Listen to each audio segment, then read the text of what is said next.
Bem, o que é epistemologia computacional não é muito difícil de explicar, né? Simplesmente é utilização de ferramentas computacionais, basicamente simulações computacionais, para se fazer epistemologia. Então, é interessante que quando eu fiz meu mestrado, era um mestrado que era epistemologia já de alguma forma, só que eu meio que vivi em negação. Eu falava que não era epistemologia, que era filosofia da mente, porque eu era meio descontente, talvez sou meio descontente com a maneira como epistemologia é feita, né? Então, não sei se as pessoas que estão assistindo têm muita noção do que é epistemologia, mas a epistemologia, basicamente, é a parte da filosofia que estuda a noção de conhecimento e de racionalidade. Estuda estados doxásticos, que são crenças, quando é que essas crenças configuram conhecimento e quando é que essas crenças são racionais ou são irracionais.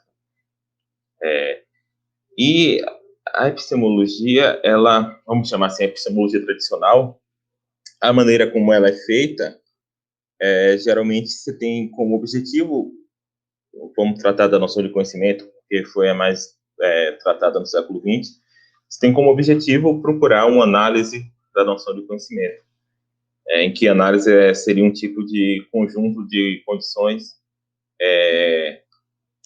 necessárias e suficientes para alguém ter conhecimento, né? Quando alguém tem conhecimento, o que essa pessoa precisa ter? E para chegar a essa análise, a maneira mais comum que os epistemólogos agem é com o que se pode chamar de método de casos. Então, basicamente, você inventa um caso, uma história que descreve um sujeito em alguma situação, vamos chamar assim, descreve a situação epistêmica de um sujeito, e você meio que consulta as suas intuições epistêmicas, vamos dizer assim, para saber se aquela é uma situação em que aquele sujeito tem conhecimento, ou se aquilo é uma situação em que aquele sujeito é racional ou não. No começo do século XX, apesar de muita gente falar que essa é uma noção platônica, na verdade não é bem uma noção platônica, no começo do século XX se convencionou, se chegou ao que as pessoas chamam de análise tradicional do conhecimento. É a ideia de que uma pessoa saber que P é uma proposição completa, né? Então, isso aí é o primeiro ponto importante, é que tem diferentes noções de saber. Quando eu falo, eu sei como andar de bicicleta, e eu sei que 2 mais 2 é igual a 4, são coisas diferentes. Andar de bicicleta é o tipo de uma habilidade que eu tenho, enquanto saber que 2 mais 2 é igual a 4 é o que se convencionou chamar conhecimento proposicional, no sentido de que o que você sabe é uma proposição completa. Então, eu sei que 2 mais 2 é igual a 4, 2 mais 2 é igual a 4 é uma proposição completa, enquanto andar de bicicleta não é uma ação, né? Então, os epistemólogos, mais tradicionalmente, estão mais interessados nessa noção proposicional de conhecimento. Então, a análise tradicional, quando eu falo assim, alguém sabe que 2 mais 2 é igual a 4, o que é preciso para que essa pessoa saiba? Geralmente as pessoas pensam que é preciso que a pessoa creia que 2 mais 2 é igual a 4, então precisa ter uma crença. Essa crença precisa ser verdadeira, né? Eu não posso saber que 2 mais 2 é igual a 5, porque é falso que 2 mais 2 é igual a 5. E essa crença verdadeira, ela precisa ser justificada. Aquilo que eu preciso ter alguma razão para acreditar que 2 mais 2 é igual a 4. E como é que esse tipo de análise é defendida? Geralmente, um epistemólogo fala algo do tipo: se alguém disser, eu sei que 2 mais 2 é igual a 4, mas eu não acredito nisso, de alguma forma isso é estranho, isso parece ser algo irracional a ser dito. Ou Se alguém disser, eu sei que 2 mais 2 é igual a 4, mas não é verdade que 2 mais 2 é igual a 4. Então, nesse sentido, essa é a noção de método de casos. Você propõe um caso, né? Alguém diz que sabe que 2 mais 2 é igual a 4, mas não acredita nisso, e você checa suas intuições para saber o que você, como avaliar aquele caso, né? Então, nesse caso específico, quando alguém fala, eu sei que 2 mais 2 é igual a 4, mas eu não acredito nisso, parece que a pessoa está sendo irracional, está sendo maluca. Essa questão, essa análise tradicional do conhecimento, ela foi colocada em questão por um artigo que eu acho que é de 64, 63 ou 64, não estou lembrando agora, que é o artigo de Goethe, que é um artigo bem interessante, que é um artigo de 3 páginas. O cara escreveu 3 páginas e muito provavelmente é o artigo mais citado da segunda metade do século XX. Se não for o mais citado, certamente está no top 10. E aqui eu não estou querendo dizer que está no top 10 dos melhores artigos do século XX, mas dos mais discutidos, né?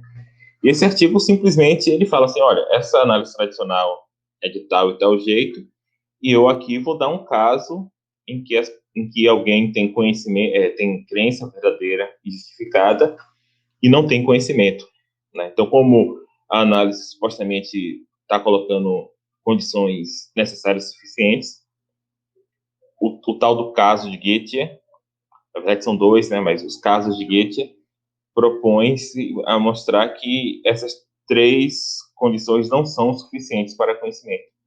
Ou seja, supostamente tem pessoas que têm crença verdadeira e justificada e não têm conhecimento, tá? Se interessam em saber o caso de Goethe? Ou as pessoas já sabem? Interessa, interessa. Você pode explicar um dos cenários do Gate pra gente? Tá, vou explicar um dos casos de Goethe. No artigo original tem 2. Eu não sei se eu vou utilizar os nomes corretos, mas não importa o nome que ele usa, mas acho que é Jones Smith. Então, o Jones, ele está indo numa seleção de emprego, tá? E ele está ali na fila, esperando a hora da, da entrevista dele, e tem um cara do lado dele, que é o Smith, também não lembro se é o contrário, talvez seja Smith. Smith está indo na seleção e do lado está Jones, mas não importa, né? Então tem um cara do lado dele que é o Smith, e ele tem várias evidências de que o Smith vai ganhar o emprego. Por quê? Aí você pode completar a história do jeito que você quiser. O Smith estava olhando o currículo e o Jones viu que, sei lá, Smith é formado, tem 5 faculdades em Harvard, trabalhou nas melhores empresas do ramo, ganhou prêmios, sei lá, e o Smith namora com a filha do chefe. Então ele tem toda a justificativa necessária para achar que Smith vai ganhar a vaga, né? E ele forma a crença, Smith vai ser selecionado, tá? E em determinado momento ele olha para Smith e ele vê que Smith tem 16 moedas no bolso. Sei lá, como ele vê isso? Sei lá, Smith tira as moedas do bolso e conta. 2, 3. Ele vê perfeitamente que Smith contou 16 moedas no bolso e Smith bota as moedas no bolso de novo.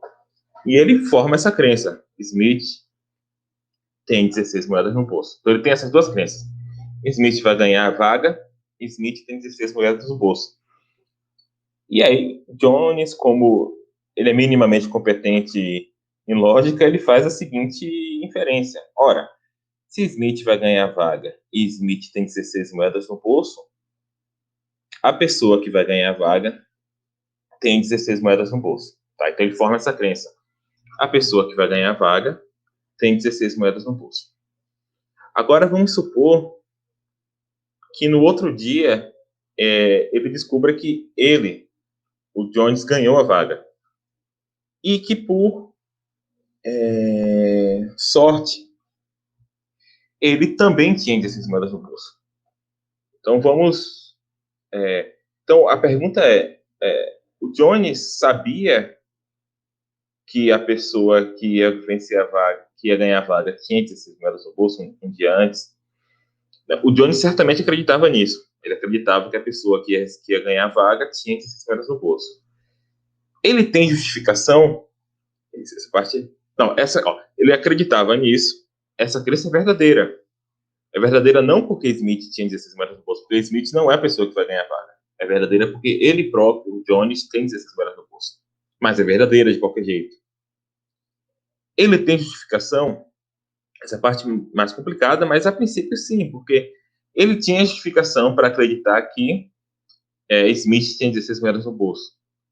E ele tinha justificação para pensar que Smith ia ganhar a vaga. Tudo bem, essa crença é falsa. Né? Ele acreditava que Smith ia ganhar a vaga, e essa crença é falsa. A outra é verdadeira. Essa crença é falsa, mas ele tem boa justificação para crer, para ter essa crença falsa, mesmo que ela seja falsa. E, supostamente, inferência lógica deve preservar a justificação. Então, se ele acreditava nessas duas premissas, ele tinha justificação para as duas premissas, e ele competentemente tirou uma conclusão, né, uma conclusão dedutiva dessas premissas, supostamente ele tem justificativa na conclusão. Então, ele tem crença verdadeira, justificada, de que Smith vai ganhar a vaga. Mas poucos de nós, eu não sei se algum de vocês tem a intuição de que Jones sabia que a pessoa que ia ganhar a vaga tinha 16 moedas no bolso, mas geralmente as pessoas, pelo menos no Ocidente, tendem a pensar que não, tá? Então, esse seria um caso em que alguém teria crença verdadeira justificada e não teria conhecimento. E não teria conhecimento por quê? Um componente importante da noção de conhecimento é que conhecimento tem a ver, de alguma forma, com habilidade, né? Tem a ver com você formar uma crença de maneira competente, com competência, na verdade. Né, não só você formar a crença com competência, mas o fato da crença ser verdadeira está relacionado com o fato de você ter formado a crença. E no caso de Jones, a crença que ele formou é verdadeira, mas é verdadeira por sorte, certo? De alguma forma, a justificação que ele tinha não dava boa garantia de que a crença seja verdadeira. Simplesmente ele teve sorte dele também ter 16 moedas no bolso, de modo a crença dele ser verdadeira. Então, a partir daí, a partir desses contra-exemplos de Goethe, que a maioria dos filósofos aceitaram, começou uma corrida para saber qual é a quarta condição de conhecimento. Então, as pessoas propuseram outras condições para conhecimento, né? Tem que ser crença verdadeira, justificada, mais X, né? Que pode ser crença verdadeira, justificada, formada por um processo confiável, crença verdadeira, justificada, segura, crença verdadeira, justificada, enfim, várias quartas condições. Outras pessoas falam assim, não, então a gente tem que começar o projeto de análise do conhecimento do começo, já que isso aqui parecia que a gente chegou numa conclusão e, na verdade, não é uma análise boa. E muito da epistemologia entre a década de 70 e 60, né, quando foi lançado esse artigo, até hoje, na verdade, mas até a década de 90 era muito forte. Eu lembro, década de 90, começo dos anos 2000. Eu lembro de ir para congresso em filosofia no começo dos anos 2000 e muitos artigos eram sobre isso. E muitos artigos, muitos artigos eram baseados em propor teorias do conhecimento, novas análises, né, condições extras, e outras pessoas propor casos que sejam contra-exemplos para aquela nova condição. Tá? Então, aí você tem vários casos famosos. São casos sempre muito mirabolantes, né? Tipo, o caso do condado dos celeiros falsos. O caso do cara que sabe dizer o sexo dos pintos. Então começou meio que uma indústria de casos. Então as pessoas muitas vezes faziam teorias mais complexas para poder lidar com os casos que já estavam na mesa, e aí as pessoas inventavam casos mais complexos para mostrar problemas da teoria, e aí ia. E aí no final da década de 90 aconteceu uma coisa interessante. Alguns filósofos começaram a pensar o seguinte: vamos testar essas intuições. Tipo, as pessoas estão se fiando tanto em intuições epistêmicas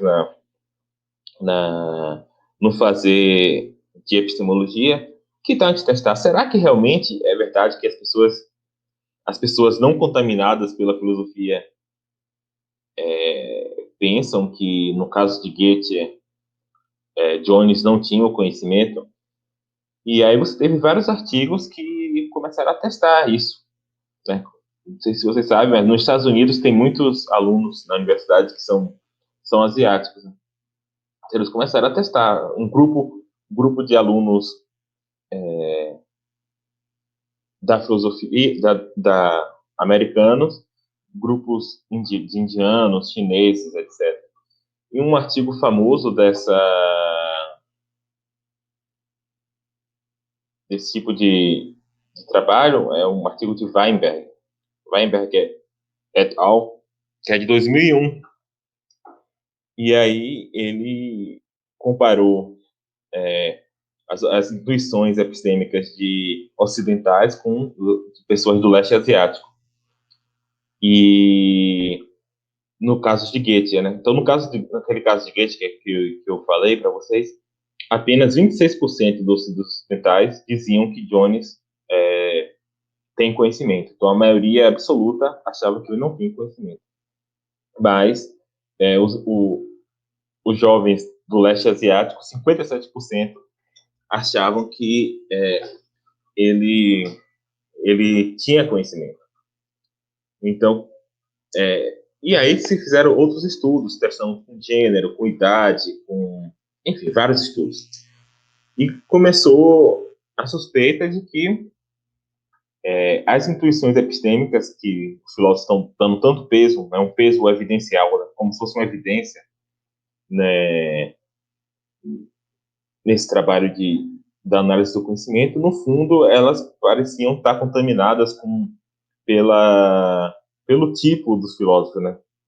Sabe que no século XX todo, e até o momento bastante ainda, tem um tipo bem específico de pessoa que são filósofos famosos, né? São homens de meia idade para mais velhos, brancos, de países como Estados Unidos e Inglaterra e Alemanha, às vezes. Então, começou essa discussão. E aí também tem pessoas que tentaram defender o uso de intuições. É uma discussão bem interessante até. Independentemente de que lado você for escolher. Na verdade, não é questão de escolher lado, né? Independentemente de que lado você esteja mais inclinado, é uma discussão bem interessante. Assim. Eu, especificamente, eu não acho a epistemologia experimental particularmente interessante. Mas foi interessante